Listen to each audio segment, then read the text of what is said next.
Well, first of all, I need to learn the orchestra. That is very obvious. I need to learn about the humans behind the instruments, and I cannot wait to meet my audience, my new audience, and to meet the audience of the Seoul Philharmonic. Of course, I've been playing here quite some years, sometimes once, sometimes twice a year. So I know how wonderful the audience is, but I'm sure that the Seoul Philharmonic has also a lot of its own audience. And I cannot wait actually to meet them, because this is for me also the first week that I will meet not only the orchestra, but I'm also meeting the audience.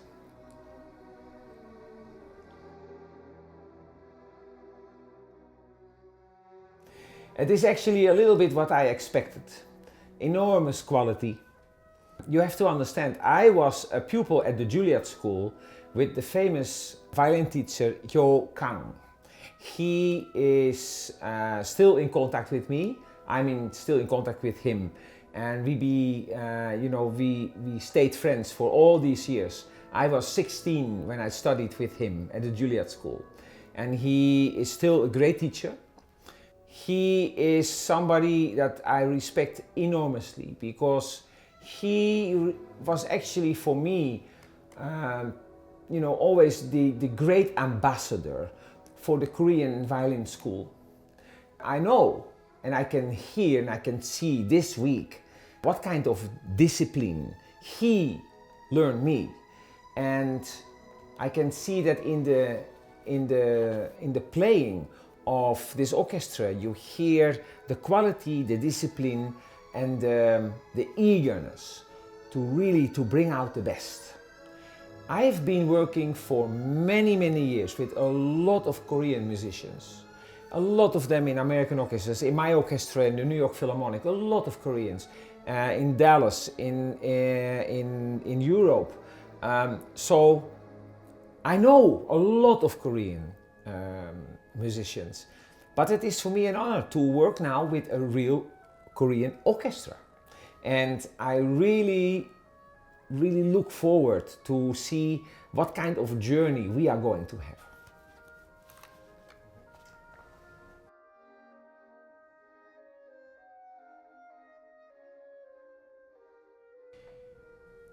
I think that, sometimes people say the road to heaven is maybe sometimes more beautiful than heaven itself. To be on the road with them, to be an ambassador for Seoul, to be an ambassador for Korea, worldwide, to establish the name of the Seoul Philharmonic all over the world, is something I really look forward.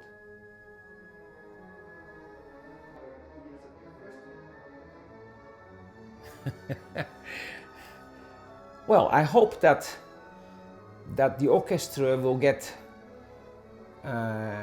as far as they don't have that yet. I hope that they will have a little bit of what I will bring into this great orchestra already. And you have to understand that I've been brought up by two countries, actually by America and by Europe. I can see that the European style of music making is in my veins. One of the goals is, of course, for this orchestra to have its own hall. And if we could accomplish that, and I could be helpful for that, I would be very proud to achieve that for the orchestra, for the city of Seoul, and for Korea.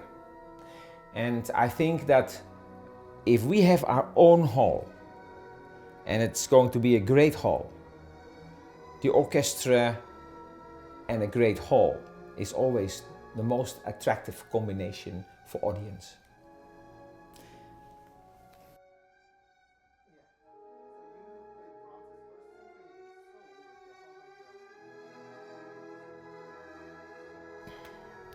This piece has an incredible history for me because I played this piece with so many great conductors, and these great conductors, they inspired me so much. Maybe because of this symphony and the first symphony of Mahler made me decide to start to conduct. Whenever I walk on stage, that is always something in my mind, the inspirational music of Brahms, and especially with his Symphony No. 1, is something very special. But I have to say, I conduct, of course, all the Brahms symphonies, and this man has such an incredible world, what he represents. The romantic world, the romantic of sound, and I would say the sound between the notes. So connecting the melodies and how the winds are speaking to the strings and the strings speaking to the winds. It is an incredible journey, this symphony, and actually all his symphonies. So I cannot wait to do all the symphonies.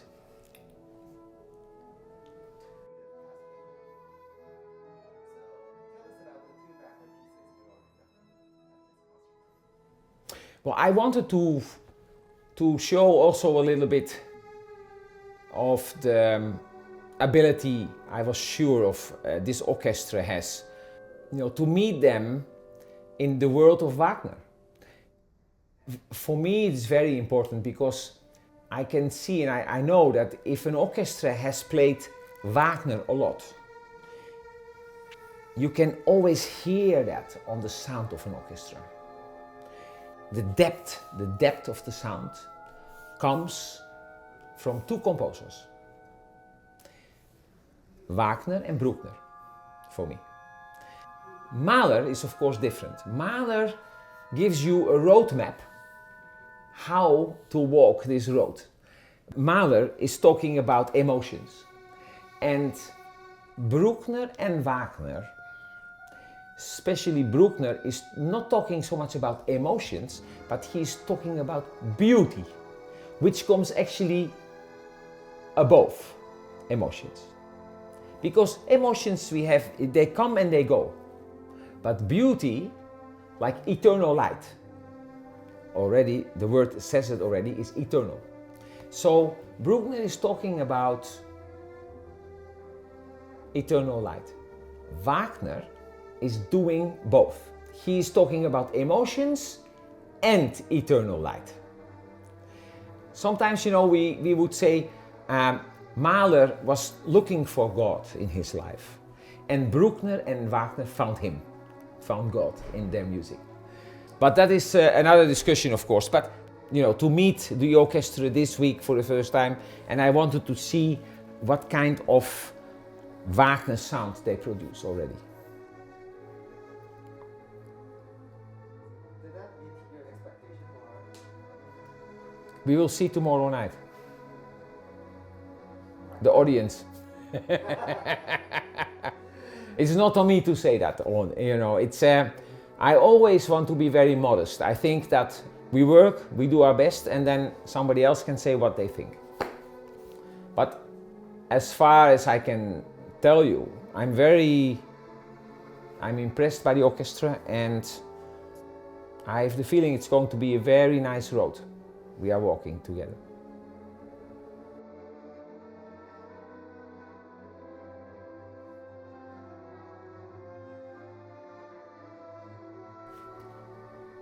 To get up every day, be a pupil.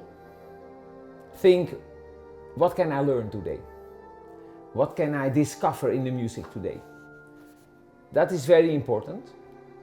I would say that big love for music is so natural with me. I don't feel pressed in anything.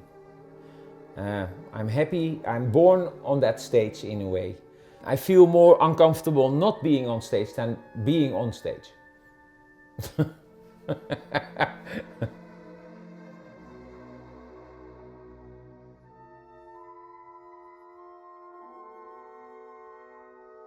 Well, maybe you know this. In New York, I do a lot of contemporary music. And I think that classical music without world premieres not going the right direction. You will see in the future here, when I start in 24, quite some new pieces and quite some interesting collaborations with living composers. We need to be inspired by them. If we don't get new music, I think classical music is on the wrong way. And so in New York, every 2 weeks when I'm there, every other week, I will do a world premiere. I hope for the future that I can, have some composition for this orchestra. This is going to be a very important message for everybody. We will not survive in a way without new music. Of course, we do all the standard repertoire, but I think also interesting collaborations with dance, with other arts forms. Music is food for the soul. It's food for our soul. But we need to have very different food. All the time, very different food. You understand? It's very important. I think also the orchestras, for the future, they need to be a chameleon. They need to do contemporary music, opera, an outreach concert for instance, handicapped people. I do that every year, a few times a year actually. The children, of course, an incredible, important moment to have music in the school when they are young. All these things, that is essential for classical music, for any music, for any music. Well, you talked about the music is the food for soul. Yeah. Well, the barbecue I'm going to have this week for the first time actually. So I cannot wait to have that. I know that this country is very famous for its food. Of course, I had in Europe already some Korean food, but of course to have Korean food in Korea itself is always better. Normally I am a little bit afraid, when I am here just to give concerts. I stay in my hotel a little bit, but now I'm going to, of course, explore much more of Seoul and the musea and all the important places. So also I will go to good restaurants. You can count on that. And by the way, Goose Hiddink, my friend, the football coach, he gave me some addresses where to go. So I have some good advice from him.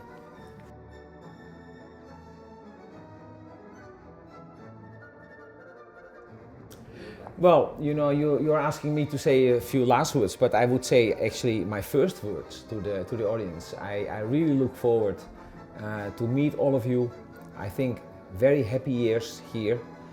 I've been here a few times, and it was always with the greatest joy to be here. The coming 2 years I will serve this orchestra and this country together with the New York Philharmonic, and it's my honor to be here.